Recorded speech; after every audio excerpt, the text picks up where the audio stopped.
अपना उद्बोधन दे अदिति कन्हैया।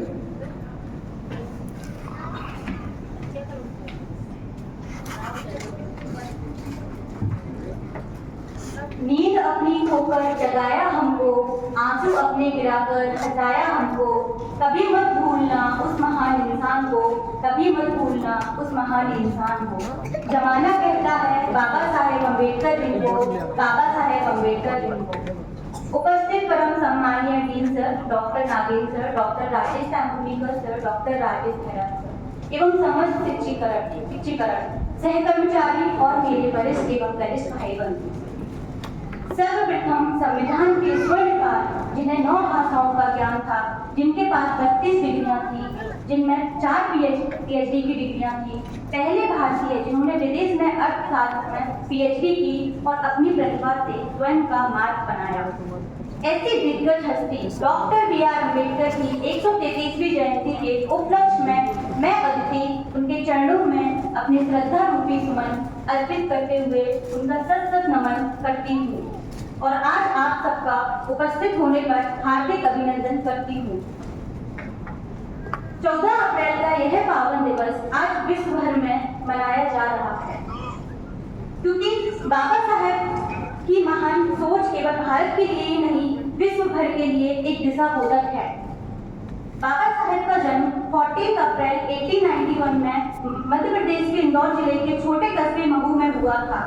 पिताजी रामजी मालोजी सकपाल जो कि सेना में सूबेदार थे और माता का नाम हीमाबाई था।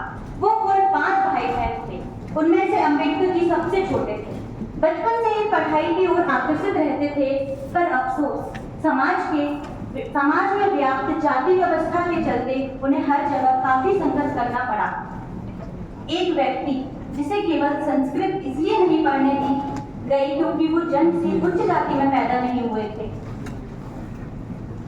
एक व्यक्ति जो लंदन स्कूल ऑफ इकोनॉमिक्स से रिसर्च करके लौटा हो और भारत आने पर उसे छुआछूत का सामना करना पड़े। Can you imagine? एक व्यक्ति जिसे चपरासी फायर फेंक कर देता है ताकि उसे उसका स्पर्श ना करना पड़े। एक व्यक्ति जिसकी कुर्सी जहाँ रखी होती है उसे धोकर पवित्र किया जाता है।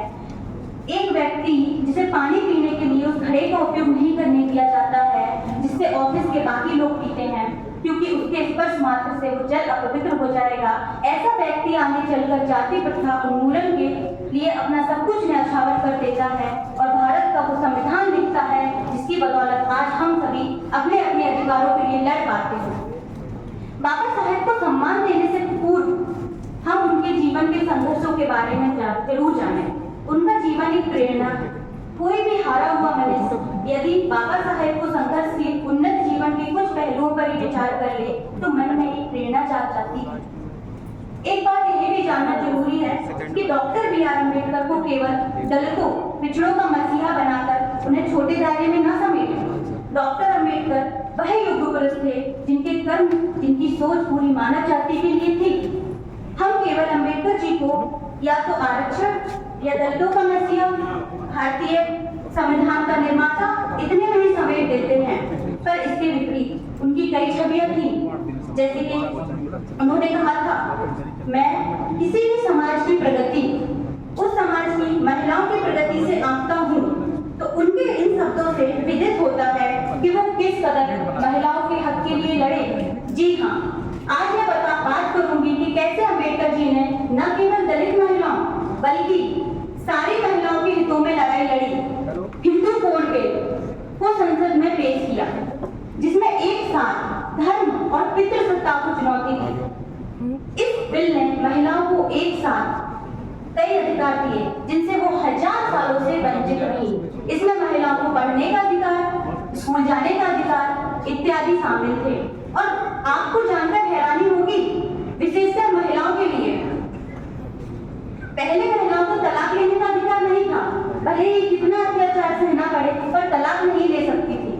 तो वो आज आप सभी महिलाएं जो बात बात पर तलाक की धमकी देकर अपने अत्याचारों से मुक्त हो पाती हैं, धन्यवाद करिए बाबा साहेब का, धन्यवाद करिए।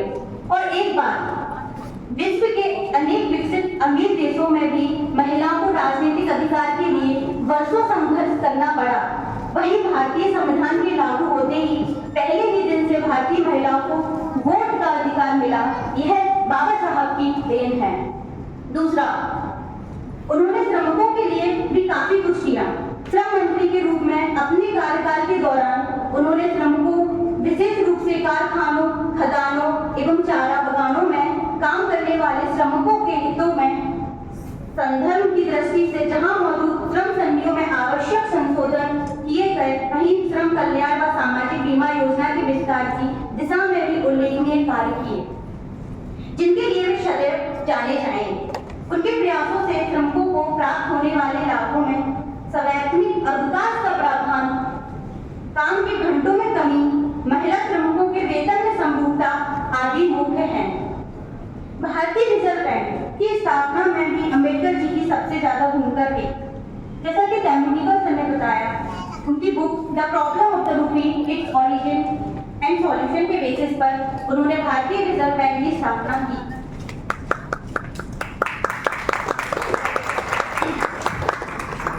और ऐसे अनगिनत कार्य हैं जो अंबेडकर जी ने किए, जो आज हर भारतवासी के काम आ रहे हैं, हर कोई उसका लाभ ले रहा है।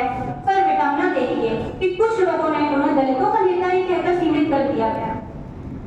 पानी से नहाते हैं वो लिबास बदलते हैं, पानी से नहाते हैं वो लिबास बदलते हैं, जो पसीने से नहाते हैं वो इतिहास बदलते हैं, जो पसीने से नहाते हैं वो इतिहास बदलते हैं।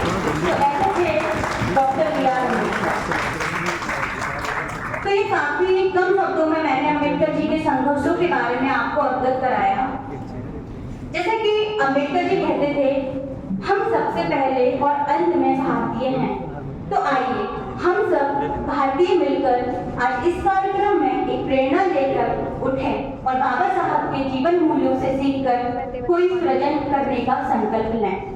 And the last I just want to say, doctor B.R. Ambedkar मेरे लिए भगवान समान है, क्योंकि उन्होंने कुछ ऐसा किया था जिसके कारण आज मैं आपके सामने खड़ी हूँ। As a woman, he is like a god to me because he did something which has made me to stand in front of you in the position where I am today. So what exactly Dr. B.R. Ambedkar do? Well, इंसानों को गुलाम बनाकर हजारों बादशाह बने हैं, इंसानों को गुलाम बनाकर हजारों बादशाह बने हैं, लेकिन गुलामों को इंसान बनाकर सिर्फ